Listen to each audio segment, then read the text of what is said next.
ನಮಸ್ಕಾರ ವೀಕ್ಷಕರೇ, super healthy ಕಾರ್ನರ್ಗೆ ಸ್ವಾಗತ. ಹೇಗಿದ್ದೀರಾ ಎಲ್ಲರೂ? ಇವತ್ತು ನಾನು ಜಟ್ಪಟ್ಟಂದ ಮನೆಯಲ್ಲಿ ಪಲಾವ್ ಮಾಡ್ತಾ ಇದ್ದೇನೆ.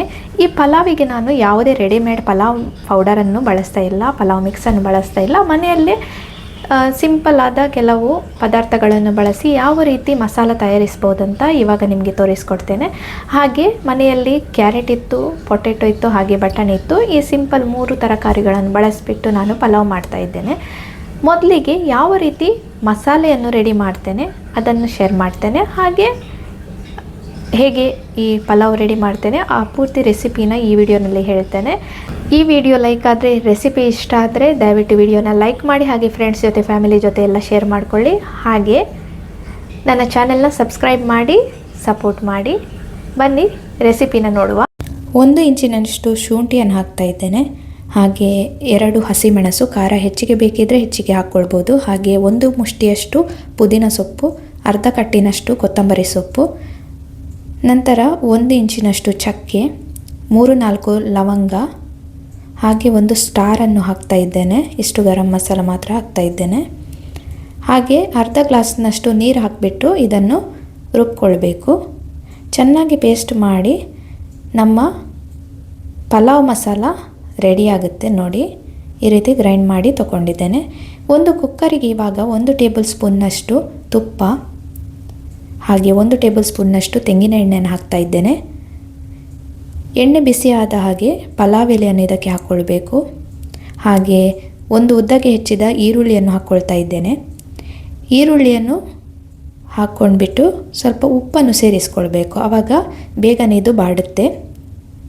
ಹಾಗೆ 1 ಟೊಮೆಟೊ ಅನ್ನು ಸೇರಿಸ್ತಾ ಇದ್ದೇನೆ. ಇವೆರಡನ್ನು ಚೆನ್ನಾಗಿ ಫ್ರೈ ಮಾಡಿಕೊಳ್ಬೇಕು. 1 ಆಲೂಗಡ್ಡೆ, ಅರ್ಧ ಕ್ಯಾರೆಟ್, ಹಾಗೆ ಸ್ವಲ್ಪ ಬಟಾಣಿಯನ್ನು 6 ಗಂಟೆ ನೆನೆಸಿದ್ದೇನೆ. ಇಷ್ಟನ್ನು ಚೆನ್ನಾಗಿ ಈ ರೀತಿ ಮಿಕ್ಸ್ ಮಾಡಿಕೊಂಡು ನಾವು ರುಬ್ಬಿರುವ ಮಸಾಲವನ್ನು ಸೇರಿಸ್ಕೊಳ್ಬೇಕು. ಇದನ್ನು ಚೆನ್ನಾಗಿ ಈ ರೀತಿ ಮಿಕ್ಸ್ ಮಾಡಿಬಿಟ್ಟು, ಕುದಿ ಬರಬೇಕಂತ ಏನಿಲ್ಲ, ಯಾಕಂದರೆ ಕುದಿ ಬಂದರೆ ತರಕಾರಿ ಬೆಂದರೆ ಮತ್ತು ನಮಗೆ ಕುಕ್ಕರಲ್ಲಿ ವಿಸಿಲ್ ಕೂಡ ತೆಗಿಲಿಕ್ಕಿದೆ. ಇವಾಗ ಸೋನಾ ಮಸೂರಿ ಅಕ್ಕಿಯನ್ನು ತೊಳೆದು ಹಾಕ್ತಾ ಇದ್ದೇನೆ. 1 ಕಪ್ನಷ್ಟು ಸೋನಾ ಮಸೂರಿ ಅಕ್ಕಿಯನ್ನು ಹಾಕಿದ್ದೇನೆ. ಇದನ್ನು ಚೆನ್ನಾಗಿ ಈ ರೀತಿ ಮಿಕ್ಸ್ ಮಾಡಿಬಿಟ್ಟು, 1 ಕಪ್ ನೀವು ಅಕ್ಕಿ ಹಾಕಿದರೆ ಅದೇ ಕಪ್ನಲ್ಲಿ 2 ಕಪ್ನಷ್ಟು ನೀರು ಹಾಕ್ಕೊಳ್ಬೇಕು. ಇವಾಗ ನೀರು ಸೇರಿಸಿದ ನಂತರ ಉಪ್ಪನ್ನು ಸೇರಿಸ್ಕೊಳ್ತಾ ಇದ್ದೇನೆ. ಈ ಹಂತದಲ್ಲಿ ಉಪ್ಪನ್ನು ನೀವು ಸೇರಿಸಬೇಕು ನೀರು ಹಾಕಿದ ನಂತರ, ಯಾಕಂದರೆ ಪಲಾವಿಗೆ ಮತ್ತೆ ಉಪ್ಪು ಸೇರಿಸಲಿಕ್ಕೆ ಆಗಲ್ಲ. ಈ ಹಂತದಲ್ಲಿ ನೀರನ್ನು ನೋಡಿ ಅದಕ್ಕೆ ಉಪ್ಪು ಸೇರಿಸಿಬಿಟ್ಟು ಕರೆಕ್ಟ್ ಉಪ್ಪು ಇದೆಯಾ ಅಂತ ನೋಡಿಬಿಟ್ಟು ಮುಚ್ಚಳ ಮುಚ್ಚಿ 2 ವಿಸಿಲನ್ನು ತೆಗಿಬೇಕು.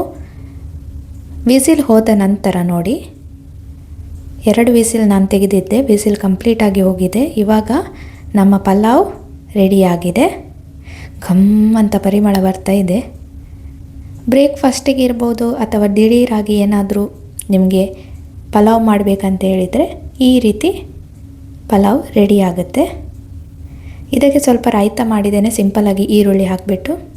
ಘಮ್ ಅಂತ ಪರಿಮಳ ಬರುವ ಸಿಂಪಲ್ಲಾದ ದಿಢೀರಾದ ಪಲಾವ್ ರೆಡಿ ಆಯಿತು. ಇದನ್ನು ಇವಾಗ ಟೇಸ್ಟ್ ಅಂತೂ ಮಾಡಲೇಬೇಕು. ತುಂಬ ಚೆನ್ನಾಗಿ ಬಂದಿದೆ, ಟೇಸ್ಟ್ ಮಾಡಿದೆ. ಈ ರಾಯ್ತದ ಜೊತೆ ತಿನ್ನಲಿಕ್ಕೆ ತುಂಬಾ ಚೆನ್ನಾಗಿತ್ತು. ಇನ್ನಷ್ಟು ರೆಸಿಪೀಸ್ನ ನಾನು ನಿಮ್ಮ ಜೊತೆ ಶೇರ್ ಮಾಡ್ಕೊಳ್ತೇನೆ. ಈ ರೆಸಿಪಿನ ಟ್ರೈ ಮಾಡಿ, ಹಾಗೆ ವಿಡಿಯೋನ ಲೈಕ್ ಮಾಡಿ, ಶೇರ್ ಮಾಡಿ, ಹಾಗೆ ನನ್ನ ಚಾನೆಲ್ನ ಸಬ್ಸ್ಕ್ರೈಬ್ ಮಾಡಿ. ಹ್ಯಾಪಿಯಾಗಿರಿ, ಹೆಲ್ದಿ ಆಗಿರಿ. ಇನ್ನೊಂದು ರೆಸಿಪಿಯೊಂದೇ ಸಿಗ್ತೇನೆ. ಅಲ್ಲಿಯವರೆಗೂ ಟೇಕ್ ಕೇರ್, ಬಾಯ್.